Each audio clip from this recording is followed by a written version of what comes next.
Hello नमस्कार साथियों, मैं केपी सिंह आप सभी का अपने YouTube channel inquiry with Krishna में स्वागत करता हूं।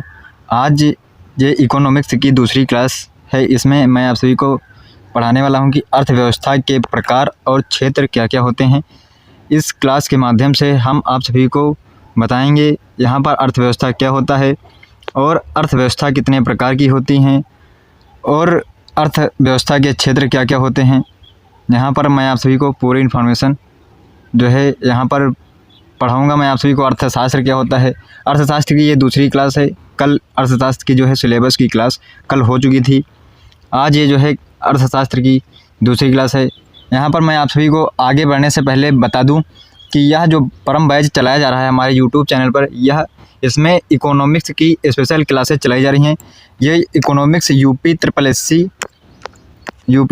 जूनियर असिस्टेंट, लेखपाल, स्टेनो, मंडी के लिए बहुत महत्वपूर्ण होने वाली है।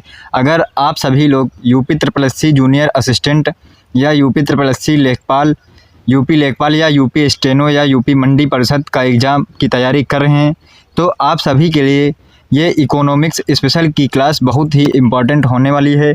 इसमें से आपको सभी क्वेश्चंस देखने को एग्ज़ाम में मिल जाएंगे। इसकी जो है इस क्लास की नोट्स आपको पीडीएफ में हमारे टेलीग्राम चैनल पर मिल जाएगी। आप इस क्लास के एंड होते ही इस क्लास की पीडीएफ नोट्स आप सभी को हमारे Telegram channel inquiry with Krishna पर मिल जाएगी। आप सभी लोग नोट्स लेने के लिए हमारे टेलीग्राम चैनल को ज्वाइन कर लीजिएगा। वहां से आप सभी को इस क्लास की नोट मिल जाएगी।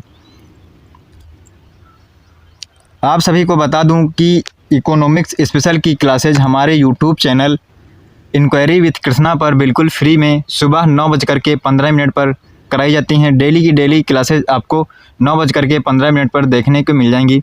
यहाँ पर संडे ऑफ नहीं रहता, संडे को भी क्लासेज यहाँ पर कराई जाती हैं। अगर आप सभी लोग किसी भी परीक्षा की कंपटीशन एग्ज़ाम के लिए यहाँ पर तैयारी कर रहे हैं तो आपके लिए ये क्लासेज हर परीक्षा के लिए बहुत ही महत्वपूर्ण होने वाली हैं। यहाँ पर आज आप सभी को पहला चैप्टर देखने को मिल जाएगा। कल की क्लास में जो है इसका इंट्रोडक्शन बताया था, इकोनॉमिक्स क्या होती है, इसमें सिलेबस क्या रहने वाला है, कितने चैप्टर आपको देखने को मिलेंगे। आज ये इकोनॉमिक्स की पहली क्लास यानी कि पहला चैप्टर यहाँ से मैं स्टार्ट कर रहा हूँ। आप सभी को पहले चैप्टर में इकोनॉमिक्स के पहले चैप्टर में यहाँ पर देखने को मिल जाएगा अर्थव्यवस्था के प्रकार और क्षेत्र क्या होते हैं। अर्थव्यवस्था के प्रकार और इसके क्षेत्र क्या क्या हैं मैं आप सभी को बता दूँगा। यहाँ पर अर्थशास्त्र का परिचय, इकोनॉमिक्स क्या होती है। तो अर्थशास्त्र का यहाँ पर मतलब होता है, अर्थ का मतलब होता है धन या पैसा और शास्त्र का यहाँ पर मतलब होता है सिद्धांत। यानी कि अर्थ आपका हो गया धन या पैसा, शास्त्र सिद्धांत। तो अर्थशास्त्र को किसने लिखा था, तो इसके जो लेखक थे वो हैं चाणक्य, विष्णुगुप्त या कौटिल्य। ये तीनों एक ही व्यक्ति हैं, इन्होंने अर्थशास्त्र की रचना की थी। तो यहाँ पर बोले अर्थशास्त्र क्या होता है, तो यहाँ पर धन का सिद्धांत ही अर्थशास्त्र होता है। अर्थ का मतलब होता है धन या पैसा, शास्त्र का मतलब होता है सिद्धांत। दोनों के एक में मिला दें तो यहाँ पर धन का सिद्धांत या पैसा का सिद्धांत, जो धन का सिद्धांत है वही अर्थशास्त्र है। अर्थशास्त्र के पिता कौन हैं, तो यहाँ पर मैं आप सभी को बता दूँ कि अर्थशास्त्र के पिता एडम स्मिथ हैं। अर्थशास्त्र की पुस्तक जो है, इनकी पुस्तक क्या है मैं आप सभी को अभी बता दे रहा हूँ। अर्थशास्त्र के पिता किसे कहा जाता है, तो यहाँ पर अर्थशास्त्र के पिता एडम स्मिथ को कहा जाता है। अगर आपके परीक्षा में ये क्वेश्चन आ जाए कि अर्थशास्त्र के पिता किसे कहा जाता है तो आप सभी को आंसर देना है कि अर्थशास्त्र के पिता एडम स्मिथ को कहा जाता है।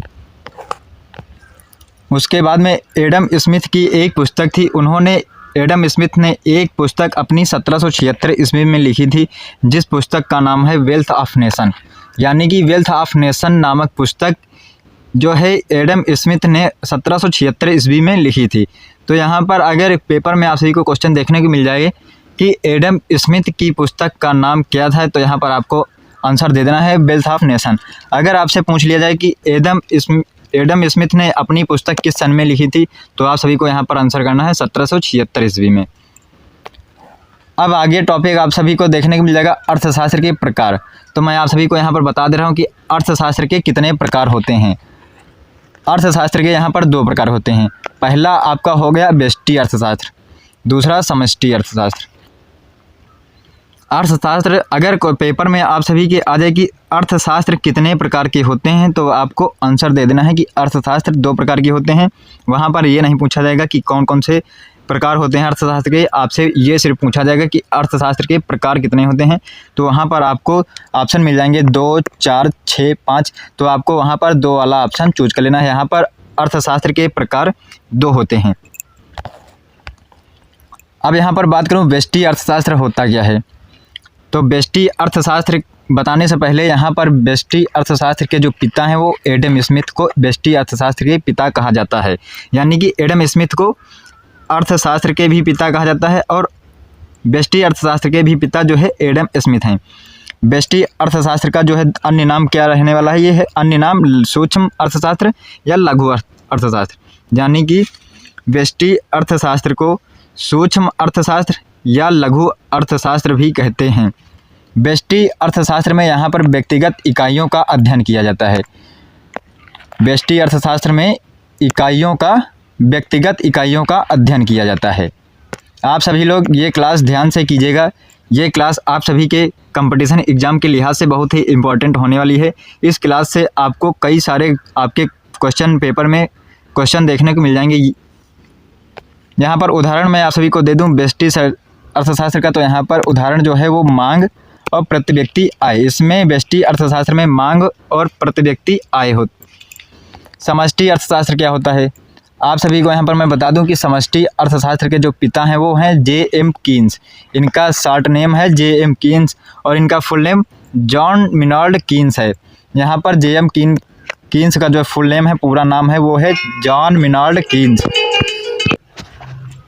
तो मैंने आप सभी को बताया कि समष्टि अर्थशास्त्र के पिता जॉन मिनार्ड कीन्स हैं। जॉन मिनार्ड कीन्स ने एक बुक जो है अपनी पुस्तक एक लिखी थी। तो जॉन मिनार्ड की यहाँ पर पुस्तक क्या है वो मैं आप सभी को बता दे रहा हूँ। जॉन मिनार्ड ने जो पुस्तक लिखी थी वो पुस्तक का नाम है the general theory of employment. ये जो है J.M. कीन्स द्वारा लिखी गई एक पुस्तक है। समष्टि अर्थशास्त्र का दूसरा नाम, अन्य नाम क्या है, तो मैं यहाँ पर आप सभी को बता दे रहा हूँ कि समष्टि अर्थशास्त्र का जो अन्य नाम है वो है बृहद अर्थशास्त्र या इंटरेस्ट एंड मनी। उदाहरण इसमें आपको बेरोजगारी देखने को मिल जाएगी, गरीबी, राष्ट्रीय आय। यहाँ पर समष्टि अर्थशास्त्र में आपको बेरोजगारी, गरीबी, आर्थिक आय देखने को मिल जाएंगी। उसके बाद में अब अगला टॉपिक आता है अर्थव्यवस्था।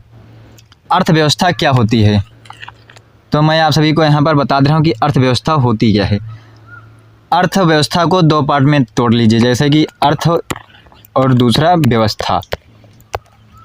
तो अर्थ का मतलब अभी मैंने आप सभी को बताया था कि अर्थ का मतलब होता है धन या पैसा, और व्यवस्था मतलब व्यवस्था, धन या पैसे की व्यवस्था।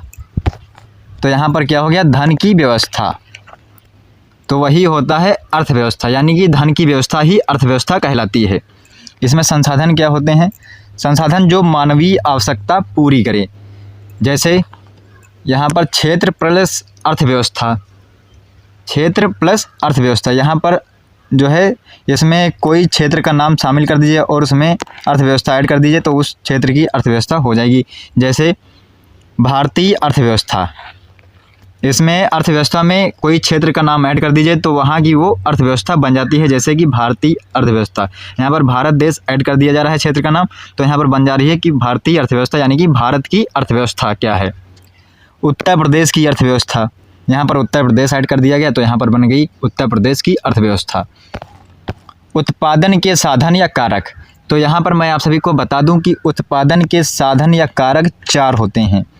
उत्पादन के साधन या कारक 4 होते हैं। कौन कौन से साधन या कारक 4 होते हैं, तो पहला आपका जो साधन या कारक है वो है भूमि किराया लगान। यानी कि आप सबसे पहले अपना कोई भी, जैसे अगर अपना बिजनेस चालू करना चाहते हैं तो आप सबसे पहले आपको भूमि चाहिए होगी। भूमि आपसे मतलब कि आप जिससे भूमि लेंगे वो आपसे जो है भूमि के बदले में आपसे किराया या लगान लेगा या नहीं लेगा। तो आप यानी कि अपना बिजनेस करने के लिए जिससे भूमि लेंगे तो वो भूमि के बदले किराया या आपसे लगान वसूली करेगा। उसके बाद में अपने बिजनेस को बढ़ावा देने के लिए यहाँ पर आपको श्रमिक यानी कि मजदूर रखना पड़ेगा, और मजदूर वह आपके यहाँ जो है आकर के आपके बिजनेस में काम करेगा, तो आप उसे काम के बदले क्या देंगे, वेतन देंगे या मजदूरी देंगे। अगर आप वेतन या मजदूरी श्रमिक को देंगे, लेबर को वेतन या मजदूरी देंगे, तभी तो आपके यहाँ जो है वो लेबर काम करने के लिए आएगा। अगर आप वेतन या मजदूरी नहीं देंगे तो लेबर काम करने आपके यहाँ नहीं आएगा। और तीसरा यहाँ पर साधन कारक क्या है, यहाँ पर अपना बिजनेस स्टार्ट करने के लिए आपके पास पूंजी होना अनिवार्य है। अगर आपके पास पूंजी ही नहीं है तो आप बिजनेस क्या स्टार्ट करेंगे। तो यहाँ पर पूंजी से आप जो है धन प्लस मशीन, आप जो है उससे पूंजी लगाएंगे, उसमें आप जो है उससे धन या मशीन लाएंगे, उसमें आपको जो है ब्याज देना पड़ेगा। जैसे मान लीजिए आप कोई भी मशीन उधार ले आएँ किस्तों में, तो वहाँ पर आपको किस्त देना पड़ेगा, उसके साथ साथ में आपको ब्याज भी देना पड़ेगा। अगर आप जिससे मशीन खरीद के लाएंगे वो आपको बिना ब्याज के थोड़ी ना दे देगा कि आप ले जाओ अपना बिजनेस स्टार्ट करो, वो भी तो तुमसे कुछ लेगा, तो वहाँ पर आपसे वो जो है ब्याज लेगा। उसके बाद में चौथा जो कारक या साधन है, तो यहाँ पर चौथा कारक या साधन आपको देखने को मिल जाएगा उद्यमशीलता, रिस्क लेने की क्षमता। यानी कि जो उद्यमशीलता होते हैं, जो यहाँ पर अपना धंधा करना चाहते हैं या बिजनेस करना चाहते हैं, तो वे पहले रिस्क लेते हैं। यानी कि अगर किसी के अंदर रिस्क लेने की क्षमता है तभी उसको जो है लाभ की प्राप्ति हो पाएगी। अगर बिजनेस करने के लिए आपके पास रिस्क लेने की क्षमता नहीं है तो आपको लाभ नहीं प्राप्त होगा। ये आपके जो है उत्पादन के 4 प्रमुख मुख्य कारण या जो है मुख्य कारक या साधन थे। आप सभी लोग इन उत्पादन के 4 कारक या साधन को याद कर लीजिएगा, पेपर में पूछे जाने के इसके चांसेस बहुत ज़्यादा रहते हैं।